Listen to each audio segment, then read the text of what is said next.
My sister banned me from her wedding, so I vanished to paradise. When her perfect day imploded, my phone erupted with their desperate pleas, but I was already sipping champagne, far from their chaos. Hey, just wanted to let you know the guest list is finalized and we had to make some tough cuts. Hope you understand. Love you. Tough cuts, tough cuts. I wasn't some distant cousin. I wasn't an old family acquaintance whom they hadn't seen in years. I was her brother. And my sister, the same sister I had assisted through every crisis, heartbreak, and moment of self-doubt, had just cut me out as an afterthought. I glanced at the screen, a slow pang of unbelief spreading into my chest. I nearly laughed because this had to be a mistake. I took up the phone and called my mother. She responded on the third ring, her voice upbeat. "Hey, sweetheart, what's up?" I didn't bother making small talk. I just got a message from Sarah. She says the guest list is finalized and I'm not on it. There was a pause just long enough to prove what I had previously suspected. "Oh, honey," my mother sighed. She always used that voice to make me feel like I was being unreasonable. "It's just a wedding. Don't make a big deal out of this. Just a wedding." I felt a hot, stinging coil in my stomach. "Are you serious?" I asked, my voice unusually calm. "Mom, I'm her brother. How am I not invited to my own sister's wedding?" She produced a tisk sound, as if I were a toddler having a tantrum. "It's not personal. They had to keep the guest list small." "And Mom," I cut her off, "I just saw Sarah's Instagram post. She invited 120 people. Silence, then a forced chuckle. "Well, you know how things are. Weddings are expensive, and maybe they assumed you wouldn't mind skipping this one?" I felt like I had been hit in the stomach. "Wouldn't mind?" I asked. "Mom, I've been there for Sarah through it all. I helped her relocate 3 times. When she lost her job, we covered 1/3 of her rent, and I was the one who helped her get over her last breakup. But now I'm not good enough to be there on her special day?" "Oh, stop being dramatic," my mother remarked with a sigh. "It's just one day. You're overreacting." I laughed briefly and without humor. Overreacting, right? I could already predict how things would go. I would argue. My mother would shrug me off. Sarah would certainly provide a half-hearted apology later. I'd be expected to forgive and forget because that is what I have always done. Not this time. Something within me cracked. If I wasn't worthy of inclusion, then fine, I would not be. I hung up without saying anything and began browsing through my phone. If I wasn't planning to attend Sarah's wedding, then I was going to be somewhere much nicer. I was going on a vacation. The more I thought about it, the angrier I became. I wasn't the type of guy who got upset over trivial matters. I had previously let a lot slide. Sarah had repeatedly forgotten my birthday. She would only call me when she needed something.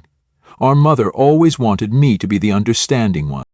Sarah managed to get away with murder.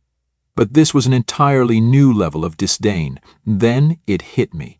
Sarah had whispered to me months ago about her fiancé's late-night calls with an old friend. I brushed it off, thinking she was paranoid. Now I wondered if she'd cut me out to avoid my questions about him. I wasn't going to sit around moping while my sister and the rest of the family played happy little wedding without me. If I wasn't significant enough to be featured, then I wasn't significant enough to be present when they needed me. I grabbed my laptop and began looking up flights. If Sarah could have the happiest day of her life, then I planned to enjoy the best week of my life. It took less than 45 minutes to plan. I reserved all-inclusive accommodations at a 5-star resort in Key West, Florida, a suite with an ocean view, spa services, and access to a private beach. I had always convinced myself that such a trip would be too pricey. Not this time. I wasn't just traveling for a holiday, I was making a statement. When the wedding weekend came around, I was already on a plane, enjoying champagne in first class. I made sure to upload a picture, legs extended out, drink in hand, with this caption: "Guess I got cut from the guest list, but I think I'll survive." The reactions were nearly immediate. Some of my cousins sent laughing emojis. My aunt, the only rational member in the family, commented, "Good for you." But what's the best reaction? That came from my mother. She sent me 4 texts in a row. Mom asks, "Where are you?" Mom, are you seriously missing your sister's wedding over this? Mother, you're being petty. Petty? I wasn't even close to finishing. I responded with a photo of the beach complete with white sand, crystal blue ocean, and a postcard. Perfect view. Then I shut off the phone. I wasn't about to let them guilt me, not this time. For the first time in many years, I was not putting my family first, I was putting myself first. And it felt incredible. By the time I arrived in paradise, I had entirely eliminated any lingering remorse. The moment I walked out of the airport, the warm ocean breeze touched me, bearing the aroma of salt and tropical flowers. A private car was waiting to drive me to the resort, a stylish black SUV with chilled towels and bottled water in the back seat. Yeah, this was far better than a wedding. As we drove down the coast, I reflected on how right I had been to accomplish this. Back home, my family was presumably busy preparing for the big day. My mother was probably making excuses for why I wasn't present. My sister was laughing with her bridesmaids, not giving me a second thought, but I wasn't treated as an afterthought here. Here, I was the priority. My priority. The resort was something out of a fantasy. The lobby has enormous palm trees blooming within, a massive open-air architecture that allowed in the ocean wind, and the kind of service where you were greeted with a cocktail before you checked in. My room unreal, floor-to-ceiling windows and a private balcony, and the most gorgeous king-sized bed I'd ever seen. I threw down my things, strolled out onto the balcony, and simply took it all in. Then, just to make matters worse, I took a picture of the scenery and shared it with this cat. When one door closes, another one opens, preferably to a beachside suite with unlimited mojitos. I knew it would find its way back to my family, and honestly, I hoped it did, because for once they could understand what it was like to be left out. And I was only getting started. The first full day of my trip was simply fantastic. I began the morning with room service, which included fluffy pancakes, fresh fruit, and coffee that was so wonderful it ruined every cup I'd ever tasted. Then I spent the entire day doing precisely what I wanted, no responsibilities. There's no family turmoil, just me, the ocean, and a timetable focused only on my own enjoyment. By the afternoon, I was lounging on a sunbed by the infinity pool, martini in hand, watching the waves roll in. Every so often I'd check my phone, not to check in with my family, but look at the growing amount of responses to my vacation posts. The comments were gold. Cousin Ryan, bro, where are you even? Nancy, okay, now you're just showing off. An old college acquaintance says, dude, invite me next time. Finally, I received a notification that made me smirk. Sarah saw your article. Oh, now she was paying attention. I could just imagine her reaction, sitting in the bridal room sipping inexpensive champagne, scrolling through Instagram, only to see me having my best life while she is anxious about her wedding. Good. I leaned back, took another sip of my beverage, and thought, enjoy your special day, sis. I hope it's all you wanted. But then a text from Sarah slipped through before I could block her. You're embarrassing me on purpose. You knew I didn't want you asking about Jake's friend at the wedding. My jaw tightened. So that was it? She excluded me to hide her fiancé's secrets? I shook my head and blocked her number. However, when the sun began to set, something unusual occurred. My phone started to explode. Initially, I ignored it. I figured it was just more people reacting to my photos, but then I noticed these names. Mom, Sarah, Cousin Ryan, even Uncle Frank, call after call. Texts are coming in non-stop. I raised an eyebrow and eventually opened my phone. The first text I saw was from my mother. Mother, call me. It's an emergency. Is there an emergency? Attending the wedding? I sighed, debating whether I really cared. Ryan then sent another message. Ryan's reaction. Dude, you are not going to believe what just happened. Oh, now I was curious. I sat up and scrolled through the texts, and I quickly understood that the universe had given me the nicest wedding gift I could have ever hoped for. Because as it turned out, Sarah's beautiful wedding had gone up in flames. I scanned through a torrent of messages. My sneer grew with each one. Ryan replied, Bro, you dodged a bullet. Mother, call me right now. This is a family crisis. Sarah, please, where are you? I need you. I stretched out in my lounge chair. I took another drink of my cocktail and continued scrolling. Then I discovered a message that made me laugh out loud. According to Cousin Hannah, the groom simply walked out. I almost choked on my drink. Did the groom leave? Oh, this was better than I could have expected. Curiosity got the best of me, so I eventually texted Ryan back. My response: "What do you mean he left, Ryan? Dude, during the reception, full meltdown, he and Sarah had some huge fight and then he just walked out. Straight up left the venue." Ryan again: "Turns out Sarah confronted him about those late-night calls you warned her about. He admitted he'd been seeing someone else and bolted when she screamed at him in front of everyone." I froze. So my suspicion had been right all along. Ryan again: "Oh, and then Uncle Frank and Dad got into a screaming match over who was ruining the family's reputation. Grandma cried. The venue cut the bar early. It's a mess." I leaned back, smirking. My sister had refused to let me attend the wedding, believing that she didn't need me, and now suddenly I was the first person they all ran towards. I could already hear my mother's voice in my brain. "You need to fix this. Sarah is devastated. Yes, no thanks." I opened the following message. It came from Sarah. Sarah says, "Answer your phone, please. I need you." Oh, suddenly I was significant. I took a deep breath and typed back a single response. Me. "Sorry. I'm a little busy enjoying my overreaction. Hope the wedding was fun." And then I blocked her phone number. I blocked my mother.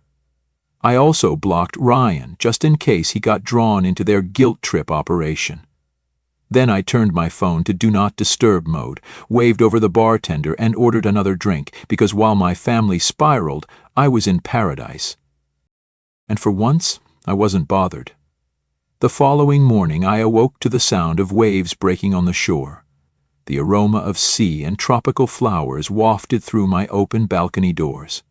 I stretched and yawned, and for one lovely minute I almost forgot about the pandemonium at home. Almost. Then I looked at my phone. Even though I blocked the majority of my family, I still had more than 15 missed calls from random numbers. They'd tried everything to contact me. Several voicemails had slipped through. Despite my better judgment, I pressed play on the first one. Mom's voice, frantic. "I don't know what you think you're doing, but this is not the time for one of your tantrums. Your sister is devastated, and we need you here. This family needs to stick together right now." I rolled my eyes before deleting it. Next voicemail. "Sarah is crying. I don't understand why you're doing this. You're my brother. I need you. Please just call me back." Click. Deleted. The following one had me laughing. Ryan whispered as if he were hiding in a closet. "Dude, Mom and Aunt Nancy are planning to show up at your apartment when you get back. Just a heads up. Also, Grandma keeps saying the wedding was cursed because you weren't there. It's hilarious." Was that a voicemail I'd saved? I tossed my phone on the bed and stepped out onto the balcony. The sun had just begun to rise, creating a golden glow over the ocean. I took a deep breath, allowing the warmth of it to sink in.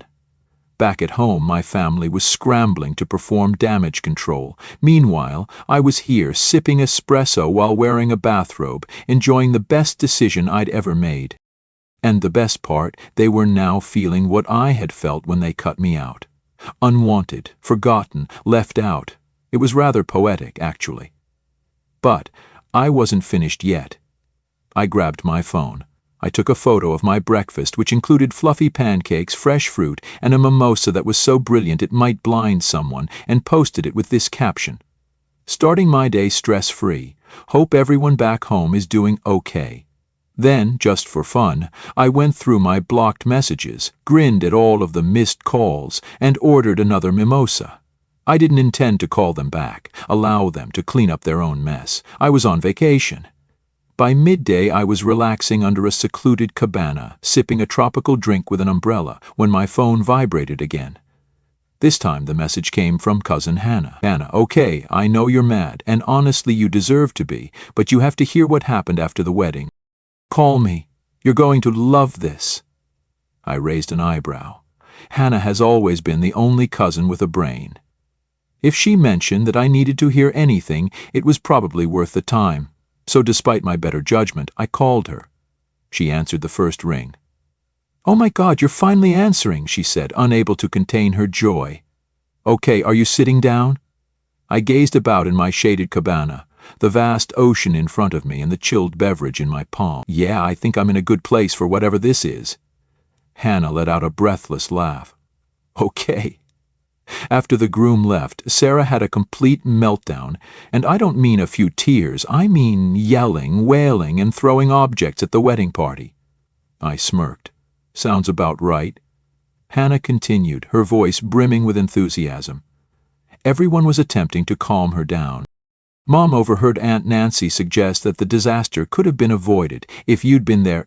I blinked. "Wait, what?" Hannah giggled. "Yes. She was saying that you've always been the one to mend problems when Sarah spirals, that if you were present you would have talked sense into the groom or handled everything like you normally do." I burst into laughter. "So let me get this straight. The same family that barred me from the wedding is now blaming me for not being present to preserve it." "Oh, it gets better," Hannah remarked. "Mom told Nancy she was acting ridiculous, and then they started fighting loudly. Then Grandma became involved, saying Sarah brought this on herself because she offended the cosmos by not inviting her brother. I almost choked on my drink." Hannah was cackling now. Grandma lectured Sarah in front of everyone, stating, "If you had treated your family better, you wouldn't be alone in your wedding dress right now." I paused, a flicker of pity stirring. But then I remembered Sarah's text accusing me of embarrassing her. She'd chosen to protect her fiancé's lies over our bond. I leaned back, smirking. "Wow, that's beautiful." "Oh, and then Hannah said, your mother attempted to contact the groom's family to resolve the situation. His mother just smiled and said, 'This is your issue now.' I had to set down my drink before I spilled it from laughing so hard. 'So,' I said, collecting my breath, 'where does that leave Sarah?'" Hannah sighed, still weeping, still blaming everyone except herself. Last I heard, she was trying to save the wedding with some sort of backup plan, but let's be honest, she's not going to recover from this. Then Hannah dropped the final bombshell. "Oh, and Sarah's been telling everyone you knew about Jake's cheating and didn't warn her. She's spinning it like you're the villain." My grip tightened on the phone. So that's how she was playing it, deflecting her shame onto me. I shook my head, grinning. "You know what the best part is?" "What?" I took a slow sip from my drink. "I don't care." Hannah roared with laughter. "Honestly, I don't blame you. I just thought you'd appreciate knowing that karma did its job." "Oh, I love knowing that," I remarked, smirking. "Thanks for the update, Hannah." "No problem," she replied. "Enjoy your trip. And for the record, you did the right thing." I hung up, more satisfied than I had been in years. They wanted a wedding without me, and now, thanks to their own selfishness, they had a disaster instead. I grabbed my drink and raised it to the heavens, and I toasted to the best decision I've ever made. Then I turned off my phone and relaxed back in my cabana, let the beach air sweep away the rest of my shame.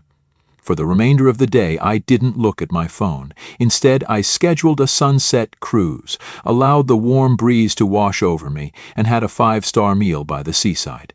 My family was still picking up the pieces from Sarah's wedding tragedy. I was enjoying the greatest steak I'd ever had. At some point, a notion occurred to me. Perhaps I should feel sorry for her. Then I remembered how she left me out, without hesitation, and now she was painting me as the traitor to cover her own mistakes. Yes, no. I took a sip from my wine. I took one last shot of the view and shared it with one caption: 0 regrets. Finally, with a contented smile, I turned off my phone again. Let them stew. I was done being their backup plan. The following morning, I awoke feeling lighter than I have in years. There is no guilt. There will be no tension. There were no last-minute family emergencies that became my job to solve, just myself and the sound of waves and an entire day of nothing but rest. I stretched, ordered room service, and out of curiosity, I turned my phone back on. A big mistake. Within seconds, my notifications surged. Mom said, "You need to stop acting like a child and call me." Sarah's response: "I can't believe you're doing this to me. You are so selfish." Your mother: "This isn't funny. Sarah is heartbroken. Do you even care?" Unknown number: possibly my aunt. We need to fix this family before it's too late. I groaned and shook my head. It was almost surprising how swiftly they moved from ignoring me to expecting me to cure everything. Then one message struck my attention. Hannah, okay, I understand you are ignoring everyone, but please read this. Your mother is trying to gather the family for a discussion when you return. Just a heads up. I almost laughed aloud. Oh, they assumed I would return, as if nothing had happened, as if I'd just come up and let their guilt trip me and pretend the entire thing never occurred. Yeah, not happening, I quickly replied to Hannah. Thanks for the warning, but I won't be there. Hannah says, wait, what do you mean? Me? I'm extending my trip. They wanted to cut me out. Okay, I'm cutting myself off altogether. I could almost see her reaction, a combination of astonishment and amusement. A few seconds later she responded, Hannah? Okay. That's iconic.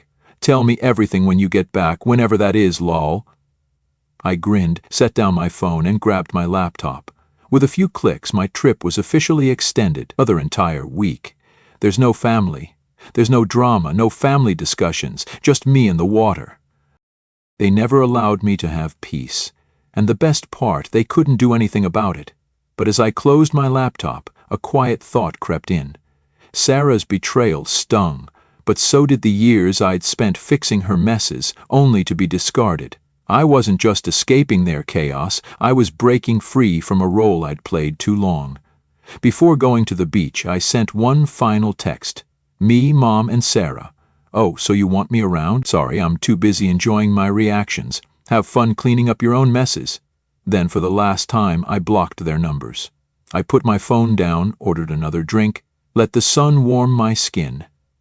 There is no guilt. There will be no tension, no regrets, just peace. And it was the best decision I've ever made. Yet as the waves rolled in, I realized this peace came at a cost. I'd gained freedom but lost the family I once thought I'd always have. The victory was mine, but it was bittersweet, leaving me to wonder if I'd ever find a way to forgive or if I even wanted to.